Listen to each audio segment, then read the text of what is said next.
And welcome to the X Zone, everyone. I am Rob McConnell, and for the next 4 hours, I am your host. I am your guide as together we cross the time-space continuum to this place that I call the X Zone. It's a place where people dare to believe and dare to be heard. It's a place where fact is fiction and fiction is reality. And tonight's show is being brought to you around the world on Talkstar Radio Network, Mutual Broadcast Network, iHeartRadio, Simul Radio, and Simul TV, and of course, the X Zone Broadcast Network itself. If you'd like to send me an email, xzone at xzoneradiotv.com, on all social media sites, X Zone Radio TV.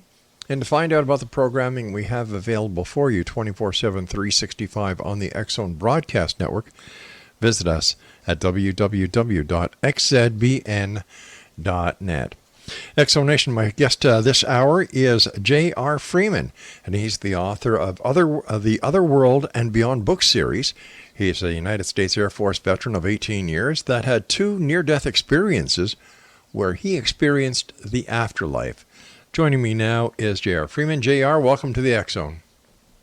Glad to be here, Rob. Well, first of all, sir, thank you for your service. Thank you. You're welcome.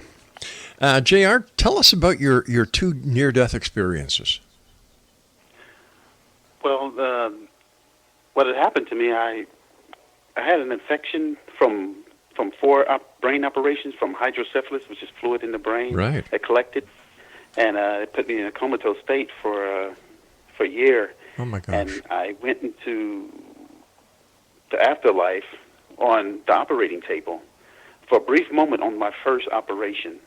But I came through, but I was just a glimpse into the other world, and then I came back. But the second one that put me in a coma for the year, that's when the one that actually took me for a longer time in there, and I seen stuff that that's mostly controversial. Them saying that you didn't see anything, but here is the consciousness. If I knew I didn't see anything, then that consciousness exists, so I did exist in that place. So that's what the big debate about if I'm actually dead or am I alive during that time. J.R., can you describe what you saw on the second time that you were on the other side for a longer period of time? Well, I went through a tunnel, and at this tunnel was a light, and then the light opened up, and it was a room of nothing but white. And this voice came out and started talking to me, and tell them that, we've been with you, you have to go back. The things that's what needs to be told that the changes in this world is going to happen, not only to the world, but to us as well. Right. So that's why it took me back for this moment to tell this, that we do not die, basically. There's no dying. And think about this body in this world. It only operates in this 3D level that we are on. There's dimensions of different levels. So, like a 2D and 3D. 2D, we cannot, like for art instance, the 2D is graphic is flat. The 3D is more popped out and more angled with the light. So the light reflects around it. That's why we cannot see. So anyway, see these beings, and I couldn't see it at the time, who I was talking to, but it had a warm feeling like I knew this person, and I wanted to stay, and he said, you cannot. Now, was that the first time you had a near-death experience, or the second time? That was the second time. The first time I came, the first time I went through was a brief moment to stay there and just to see that something exists. But they brought me back through, the military doctors brought me through, and I, woke up, and that was it for that. Sure. For that brief moment.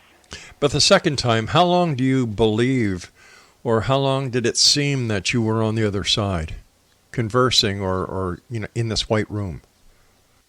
Well, it's the time. There's no time in that world, so the time frame is. It was just moments. I had no connection to anything, basically. And like you would see, like, this is my clothes. I didn't care what I was wearing. I didn't care about the thoughts of what was back home. I had no feeling of what you look like or the feeling of, of anything personal. It was more like a collective thought but all of us together as myself is saying, I'm hungry, you hungry, and we all know that thought exists. So it was not no connection of it, of what we connect to this world as being here. I love it there. Was it hard for you to come back? Well, I wanted to come. I was sent back. I was told to go back. I see. Because I had to come back here. And this is the thing, what's really intriguing, because this I never had this problem before until I had the near-death experience. But before then, when I was born in Louisiana, I had sense of spirits around me at all time because the voodoo practices going on in that area, and I knew about spirits, so they exist at that place, and I was tormented all this time, and I ran away from it during my life. So that it was always in confidence around me all my life. But when I died, it brought back a memory saying we were there.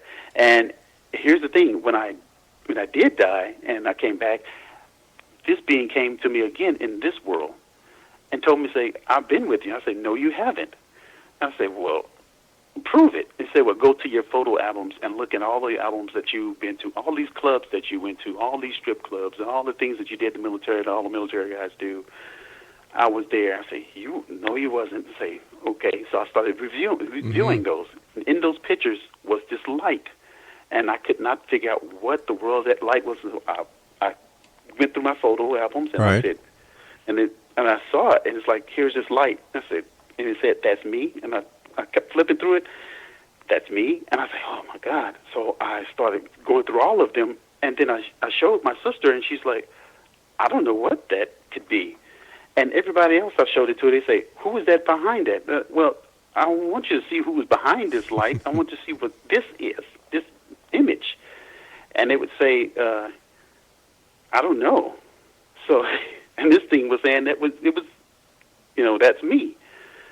So that confused me. And so now it's like, am I that creature? Am I that light? Because they said we are the children of light. And this body that we have that, we no longer have it because it dies off and we move on into the other world. So that's what I want to bring out to people, that this is not the end of us, what's going on. It's the beginning.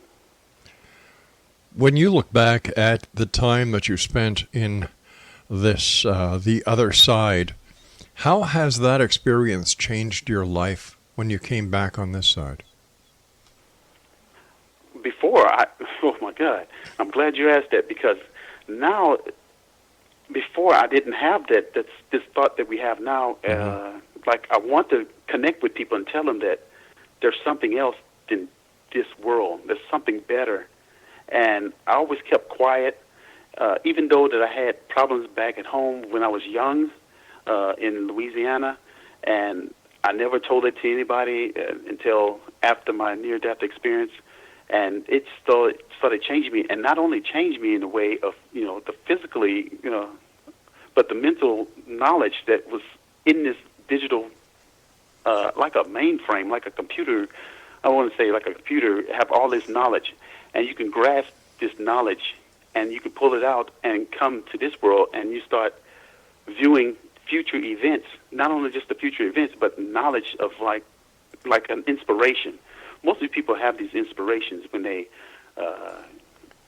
like, for instance, like I have an idea. Right. Like this Elon Musk, Elon Musk? Like he Elon invented Musk, this right. marvelous car. And these marvelous inventions. It's like, how do these people think of these things? And and that was when I started inventing stuff out of nowhere. And one person said, well, how did you know about this? I said, well, I don't know. I just knew. And I never started inventing stuff like this before. The knowledge just poured out of me. And now I don't want to give out my information because people will steal it. And that's why I stopped giving out, doing these inventions. Sure. So I say, I'm just going to write this book. All right, JR, you and I have to take our first break. Please stand by. Exonation. JR Freeman is our special guest. His website is www.jrfreemanauthor.com. And JR and I will be back on the other side of this break as we continue to investigate his visit to the other side and how this visit has changed his life forever. We'll be back on the other side of this break. I'm Rob McConnell. This is the X Zone, and we're coming to you from our broadcast center and studios in Hamilton, Ontario, Canada. Don't go away.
And welcome back. J.R. Freeman is my special guest. His website is www.jrfreemanauthor.com. And before we went to the commercial break, we were talking to J.R. about his experience that he had during 2 near-death experiences and how this experience changed his life. Now, you were saying, J.R., that you've come up with several inventions, and how, what are you doing with these inventions? Are you developing them? Are you getting them out to the market? Are they inventions that will help mankind? What kind of inventions are they? Well, the first one I had was as a cleaning wipe for us, but I gave my least amount of the one that I really didn't care too much about, just to get my feet wet. Sure. But the one I have is so wonderful, because even though it was tragic in my life to go through this, but my military job, I was working as an aircraft mechanic as a hydraulic specialist. And here it is, I had a condition with hydrocephalus, exactly my job. So I'm like, I went through all these operations with these valves, and all of them seem to not work. Even the one I have with me right now, it fails so many times, and I'm just having complications. I just deal with it. Oh, my gosh. And I have the invention to fix this, but I don't want to give it out to the wrong person to actually, because I did it with the first one, and they took it, and other companies just started manufacturing it, and I don't have time to go around trying to chase everyone down to try to get this out of their hands. And that's the thing, how it is. It's like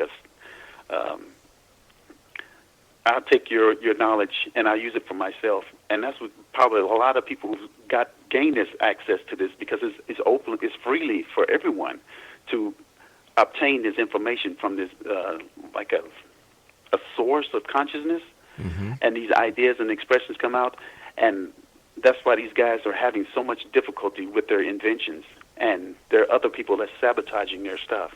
Their inventions, so they can maintain the control over this, and that's why I think the government is trying to dummy down people so they won't gain this knowledge. All right, let me ask you this: how has your experience, your 2 near-death experiences, and the subsequent encounters that you've had since then, how have they affected your religious beliefs? Oh, my religious beliefs, at first it was, I'm glad you said it, because at first it was,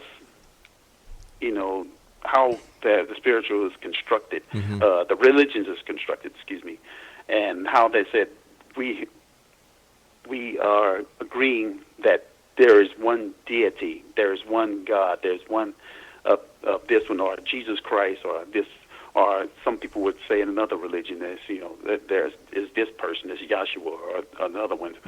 But in this part is what I dissected with all this time, with 10 years after this, was that it's a collective of we. It's not just one.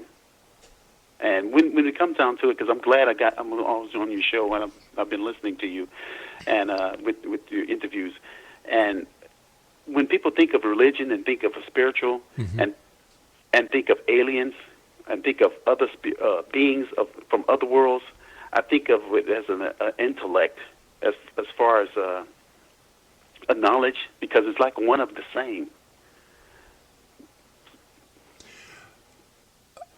Would it be, sometimes I've had people here on the show who've tried to explain it to me, and they use the expression from Star Trek, The New Generation, the Borg, where everybody can understand and tap into each other's mind, and they work together as a collective. Yes. That's how these beings operate. That's basically how they all operate as far as how things go. And they have this dispute between each other. But we go on about the spiritual realm, what they're talking about, the life and death of us, because I said that we don't die. Right. But the thing is that it's a pace that we're steady going forward to, and we're evolving. And most people, like, they say that they're awake now, and they don't understand why people don't see the things that they see and say, I know this is not going the right way, and they could feel it, and say, I don't believe this anymore with the spiritual, the religion. I'm more spiritual. I'm aware of things that I've been lied to all my life, or something that I know there's something else than what I've been told. And it's out there. The information is out there for people. Now it's really out there, because it's more information is being disseminated and going out to more people. JR, would you say that we all have spirits that follow us, or spirits that watch over us? Yes. Yes, we do. We have these type of beings that watch over us, especially this in my first book when I wrote about, this is even before I had my operation. Like I said, I had encounters with other beings, and I was driving to California one day, and I was very tired, and that voice, the same voice that I was telling you about, was talking to me and said, "I'll drive for you." I said, "What is this?" and I said, I'm sleeping, and I didn't believe what was going on. This voice that was talking to me, so I was like, I'm just tired. I know I'm just sleepy. I'm just hallucinating because I'm so tired. But after a while, I just gave in, and I was just so exhausted. And so I was driving, and then all of a sudden I woke up. I was driving in Arizona, and I woke up in California, still driving the car. And that white light was inside of me, and I looked in the mirror, and I didn't see myself anymore. And that's when you said, how do you feel when you came back? Right. And it's a feeling like I'm disconnected. I'm not myself. I didn't know who that person was in the rearview mirror. I was like, and I'm looking at it, and it's like, and I'm just looking, and it's like, what is that?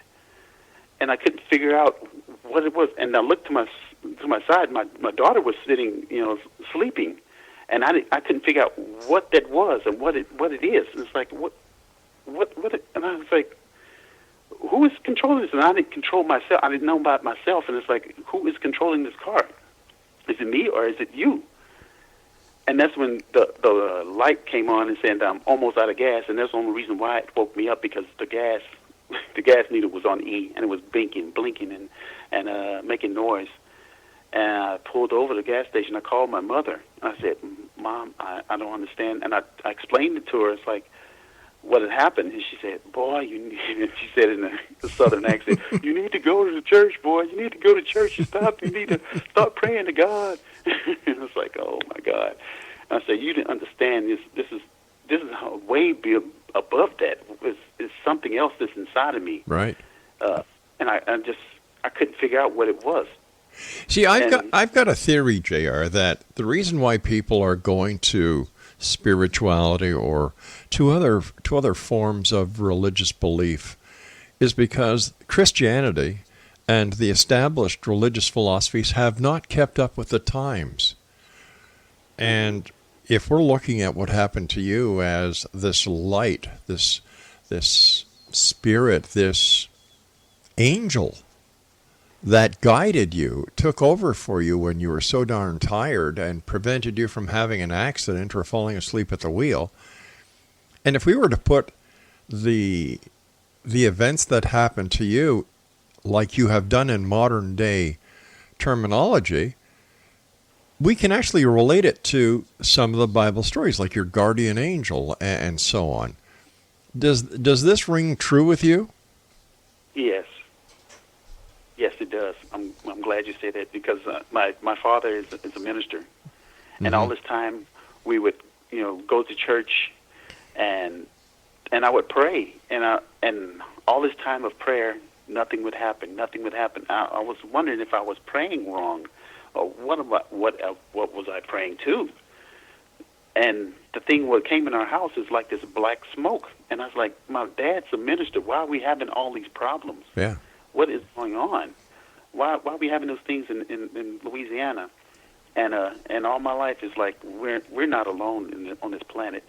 We're not alone, and most people think that we are. That's it. It's not.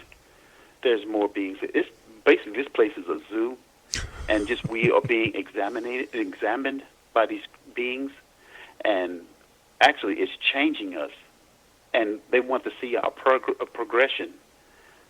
And all my experiences, and that's what I'm thinking. I say, did the military experiment on me, or did these beings made this happen to me? Because I don't even know what happened, why I started having this condition of hydrocephalus. Most children are born with this. Right. Here I am. I'm like 30-some years old with how did you get hydrocephalus? And they asked me, what happened to you? I don't know. They said, maybe I got hit on the head. I don't know what happened.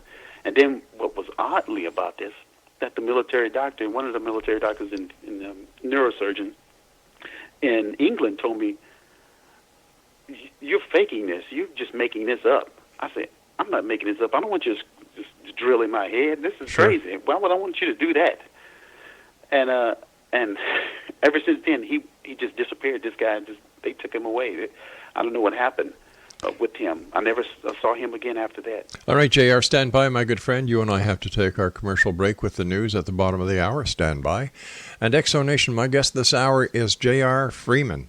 His website is www.jrfreeman.com, and he's the author of The Other World and Beyond. And we'll continue this fascinating conversation with JR on the other side of the news. I'm Rob McConnell. This is the X Zone. Don't go away.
J.R. Freeman is our guest, Exonation. He's the author of The Other World and Beyond. And his website is www.jrfreemanauthor.com. What is the consensus of people that you've had the opportunity of talking to about your experience? Do they believe you? Do they disbelieve you? Mostly the ones I've encountered do not believe me, but the ones who do connect, the ones that said they're awakened, they understand where I'm coming from, because most of them, I checked with people who had near-death experience, and their information is similar to what I experienced. So obviously there's something tangible that I must say, that we are not here to be just to live and die. There's more to us than just that. Let me ask you this, JR. Why is it that some people can see these spirits or the light like you've seen and others can't?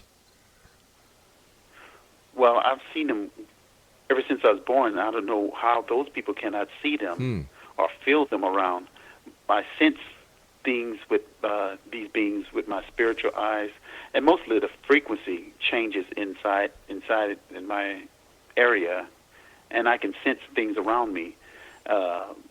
People can't see them because they don't search out and look for it. They run through their mundane life. It's like I eat, sleep, drink, and go to work, come back, pay my taxes, and do my things. And they so content on this world, they become part of it. And I slipped into that a couple of times, and I had to pull myself back into reality where I really supposed to be at this point where I'm at right now, learning more about this light. In your opinion, based on your experiences, what messages do these spirits want to share with us in the rest of the world through you, through your experience, through your heart? Well, I know we have to become one people, and that's what it's coming down to. And we're battling and fighting each other. It's never going to work that way. And just imagine if we're trying to search for another life, if we're trying to search for other beings from a distant planet or something like that.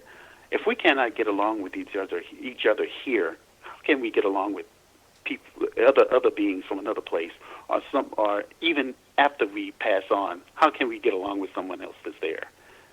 And the thing about what it brings out, this energy that's inside of me, it helps people understand that there's something out there that can help you, and through me I can help other people. I've been doing it all this time ever since I came back, and they have problems in their life.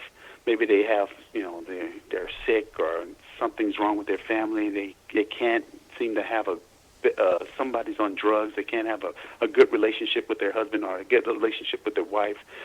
Someone has left them. I've helped them out. So it's something that's inside of me that emanates to other people and gives them hope that things will never be the same. They always change. Can you share with us one of the situations that you were able to help with? Well, I can't tell the person's name. Oh, I understand that. I understand that, and I respect that. Because that's a confidentiality. Because I have to get their permission. Of course. But the person I've spoken to, there was a woman who had somebody that was on drugs. Her daughter was on drugs, and she tried to get her off of it. And she went to, she's Hispanic, and she took her to the priest. She took her to the pastor. She took her to different places. Took her to all these different establishments for them to try to change her. And I gave her instructions of what she needed to do, and I sent her the blessing salt. Told her what she needed to do. She did it, and then she came back and she talked to my sister. She's like, "What did JR did that nobody else could do for me, and he changed my daughter. Now she's going to school. She's got herself back together. She's off those drugs, and she's getting her life together. And all this time, after 10 years of her being in this problem, she just when I did that, it turned over, and she's like." And my mom was saying, "You bought his book? You know that book is $50. Why would you buy that?" She said, "I had that, and I didn't want to. I had to buy this book because I knew that JR wasn't lying. That I knew when I saw him that I knew that he was going to help me, and I knew whatever he had to do, whatever it needs to be done, it happened." This one person that was in the Philippines, the same thing with him. He was not with drugs or anything, but he's a guy who had a hotel, and he could not. He wanted to buy off this property, and nobody would sell it. And you can't buy property over there unless you know somebody. And so I said, I really don't want to do this because I don't want to hurt anybody and get nobody. But they said, this man don't even live on that property. Nobody's on this property. You don't want to sell it. And so I say, since you helped me, I'm going to help you. And I did what I had to do for him. And the next thing you know, I come back 2 years later, he's on the property. He already got his hotel. things of that nature. And I help lots of people like that. And I want to help more. All they have to do is call me or go to my website and call me. And we'll go through the process of and help them. This woman in England, the same thing with her. She's like, this woman that she moved in my apartment, I could not get her out. She's eating up my food. She's doing all kind of, she's just eating my food. She's doing all kind of stuff in my place, tearing my place all up, and leaving her shoes on the table. And I was like, oh, wow. Why would you let this woman in? Mm-hmm. So what did you, how were you able to help her get that person out? She used the blessing salt that I put in. I took my spirit, and I can't really tell you the process, but most people can do it. And I'll put it this way: objects contain certain amounts of energy. Right. And I took my energy and I placed it inside this salt, and I gave it to that person. And whatever they do with this salt, and what I tell her to do, the instructions that is in my book, in my first book, and I told her to do that, and these things will happen for them. They don't have a job, I give them a job. They don't have a husband or they don't have a wife, I give them a husband and wife. This guy in UAE, we was on the launch truck while I was in the military before my death. He asked me the same thing. He's like, I want me a woman. I said, well, what kind of woman you want? Why you can't get a woman? He said, I just can't. And he didn't want to say. And I was like, well, what you mean you can't get a woman? He said, well, I want me a black woman. I just laughed. I was like, what? And because he's a Caucasian guy, right. And here we are in UAE, in the Middle East. Right. And I was like, okay. And I said, I don't do these things for people unless, they have done something out of kindness. And I know that they are having, they did something for me, and I want to do this for you. So I did that for him. And the next day, and it happened so quickly for him, he was flabbergasted and said, oh, what's going on? Who are you? And he jumped out the truck. We was on this launch truck where I was telling you that we fixed the aircraft, and we all workers on this truck. And if a plane breaks, we go out there and fix it. So we all sitting on this truck in the desert, waiting for the plane to take off. And he jumps out of the truck, running in the desert.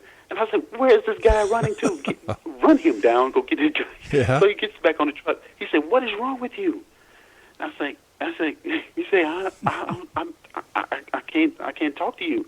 And he was just stuttering. He just couldn't control himself. He was just so afraid. And that's why I say, I think I can't tell anybody about this. So I kept quiet after that for years. And that was in 1996 or something like that, 97. And so it was way before my operation. So I did not talk to anyone after this, and I didn't help anybody until after my incident. I'd like to ask you a question, and I hope you don't take this the wrong way because there's no malice intended. But why do you think you were chosen to do the work you're doing? I think it comes to a heart.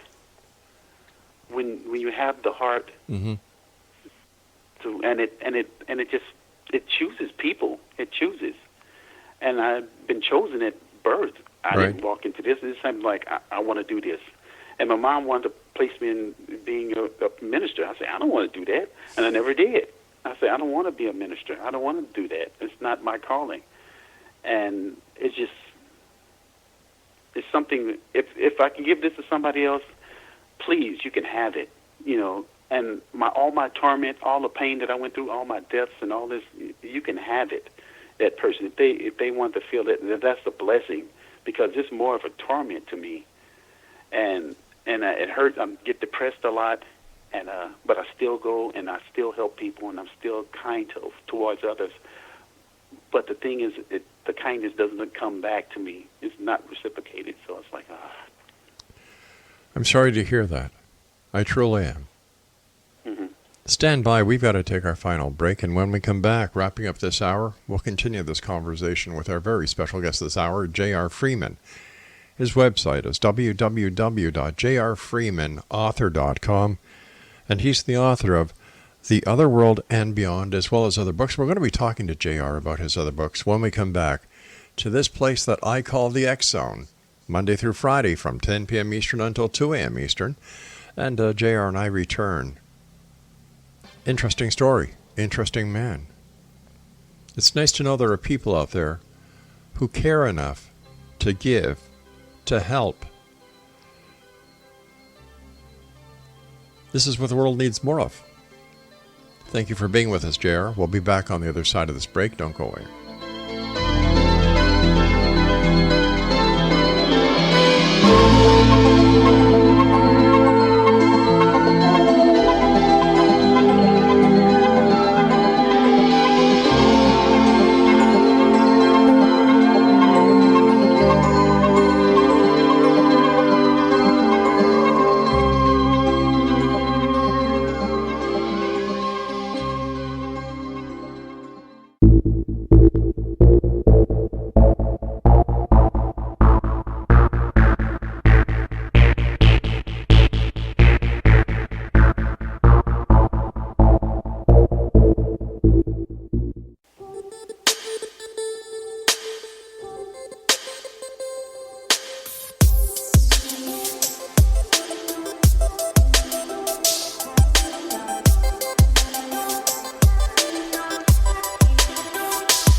J.R. Freeman is my special guest this hour, Exonation. His website is www.jrfreemanauthor.com, and he's the author of The Other World and Beyond. And an amazing story. An amazing story with the man who has helped many people in many situations in many places around the world. First of all, JR, thank you so much for coming on the show. A great pleasure having you with us. And I love the work that you're doing, and I appreciate the work that you're doing. Oh, thank you. Thank you. It's something that's inside of me that I really want to do for people, and I'm just a people person, and I just don't like people to suffer, no matter who you are. I'll help anyone. As far as if they believe they can be helped, I can help them. You said if they believe. I believe that belief is the strongest power in the universe, and that when you believe, anything is possible. Yes, it is. I love it. It's always done for me. Yeah. And this light is just so wonderful, and I want to bring that out to people to let them see. I've taken pictures of it. If they can go to the website and view the gallery, Right. I'm on Facebook too. What is your Facebook address? It's the same thing as my book. The name of my book's The Other World and Beyond. Okay, so that's facebook.com/Other World and Beyond, right? Mm-hmm. Yeah. After all the work that you've done, after all the communications that you've had with spirits and the work that you do, would you say that our existence is already mapped out? Yes. Oh, we are being programmed just as well as the television. As far as you saying being mapped out, I'm glad you said that, because, yes, the things with my decision is my purpose is where I'm from, what I need to do, and where I need to go forward to. Each one of us has a purpose in life, and all we have to do is tap into that knowledge, what I said about this information bank, digital library, and we can gain knowledge to actually guide us through our life. But how do you get someone who does not have the ability right now to believe because of everything else that they've been taught and programmed? How do we deprogram them in order for them to understand what their purpose really is? Let go and forget, and then install it's like a digital computer. Mm-hmm. When you delete, even so some of that information is still there. It's where you open yourself up to actually grasp this information and say, look, I want to dig deeper into this. And then you slowly digest the information that I've given and then relate it to other information that you find. You can Google it or whatever you want to go to the library and read about it, and you can start seeing things that start opening for you. I placed this in my first book, that power, and it's in the words. Like I said before, this energy that we can put in, just like I put the energy in the salt, I put energy into this book, and it will open you up. If you're looking for it, it's there. When was the last time that you saw your spirit light? When the last time I saw it? Last week. Wow. I was in bed, and it just flashed. It's like a flash, and a flash of light, and I know it's there, and I hear things in the house started, like the floors creaking, just the normal occurrences that I had in Louisiana, and I know something's there. And I can hear something, a presence that comes. You know, when you feel that presence coming into the room, like somebody just walk in, you turn around, you look, and you say, "What are you coming in here for?" You know, and you will feel them come in. That's what I sense. Because they're light and they can bend the light around them, you cannot see them. That's why I said you need to take a lots of pictures to catch the images of this. And if they want to, I can go visit them, and then they can just take pictures and see for themselves with their own camera this spirit, or whatever you want to call it, white light. White light. Yeah. Now, you and I were talking. You and I were talking during the commercial break about the other books you've written, and what explain to our listeners how you came to writing all the books you've done. I found that very interesting. How I came? Oh, when I came through, I was wheelchair bound. I could not walk. My whole body went into atrophy as being in a coma, being comatose. So they sent me to my mother's home, so where I can actually, go to physical therapy and then try to bend my legs and get me back walking again. So I'm lying in the bed, and I can walk just a little, barely, just a little bit. And so my mom had a minister come to the house, and as soon as he walked through the door, well, my door, like I said, something came inside, and I was like, okay, she's showing me off again. So that's when that the spirit came through. Well, you want to say, I say spirit, white light, whatever it may be, came in my room and started to get up. And that's when it took me through a whole process. And then finally, when it told me at the end, it said, and I say, "Who are you?" He said, and that's what I said, I met you before, and I've been with you. And he said, "Well, what you want from me?" He's like, "I want you to write this book." And I said, "What book?" He said, "Remember that book that you was trying to write in 1992? You didn't know what you want to write or how to even start writing?" I said, "Yes, I don't like to write." And he said, "Well, I'm going to show you what to write." And so I started writing. He said, "Start with your life." And I starting with the right, and then I start adding stuff into, so I start writing about this man going to become president, and then the second in charge, Gabby Giffords, getting shot in the head and instantly healed, and then the second in command, which is Donald Trump, was going to take this a whole new spin on what's going on right now. All the stuff that's happening, all these natural disasters. Here I am writing this stuff in the bed. Wow. And I didn't even know what was going on. I was writing I thought it was 7 chapters, but it came out to be 7 books. I didn't sleep at all. I was writing day and night. And I didn't have the money to publish all 7 at one time, so I had to do each one, once a year until I get them out. But it's just amazing if they ever get a chance to read those. Now, where are your books available? Where can our listeners find them? They can get them on my website, or they can get them at Barnes & Noble or Amazon. You can go to my website, and I can send you a copy, signature one, right, at jrfreemanauthor.com. And also have my phone number on there if they want to talk about their life or whatever, and if I can see if I can help them. So it is a perilous time right now that people need help.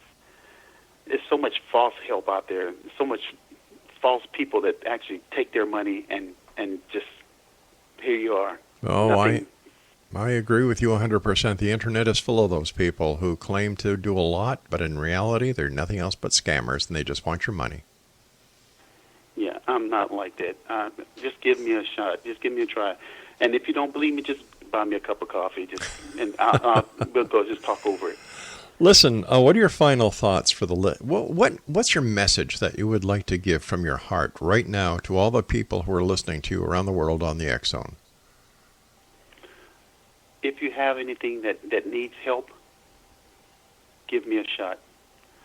As far as it could be, just whatever that's bugging you, whatever is a problem you have problems with today, there is a solution. I'm here to help you. Not somebody else is going to try to take from you. I'm here to give to you, not to take. You're a good man, JR. You're a good man. I try to be as much as I can, sir. And it comes across. I can hear it in your voice. I can certainly hear it. What's next for you? What are you going to be doing next? You've got 7 books. What's next? Profits for Profits. How to manipulate objects and how to manipulate matter. Now that's going to be a very interesting book. When is it coming out? After I finish these books, so maybe like after 2024. After our first, I forgot about that. It's 2024, we having a major event. 2036, we having another major event. And each 6 years, which is in my first book, which I wrote, we having a major event that's going to happen. And that's the reason why I want to help people. I'm glad you said that, Rob. I'm really glad you said that, because that brings a lot of my heart. JR, I want to thank you from the bottom of my heart for all our listeners tonight for joining us. And we look forward to the next time that you come back here in the X Zone and share some more of yourself and your stories. And maybe you can tell us what's going to be happening in 2024 and every 6 years after. Okay, that'd be great. Take care, my good friend. Thank you so much for joining us, and be well, and thank you for all you do. Okay. Bye-bye now, JR. Exonation, J.R. Freeman has been our guest this hour. www.jrfreemanauthor.com. You know, I've been doing this show 28 years, and I can tell when somebody is talking from the heart. And I'll tell you something right now, Exonation. The man that you listened to this hour was talking from his heart. People like that are very rare in this world of ours. Visit his website, www.jrfreemanauthor.com. I'll be back on the other side of this break with the news at 6.5 minutes past the top of the hour. Don't go away. I'm Rob McConnell. This is the X Zone.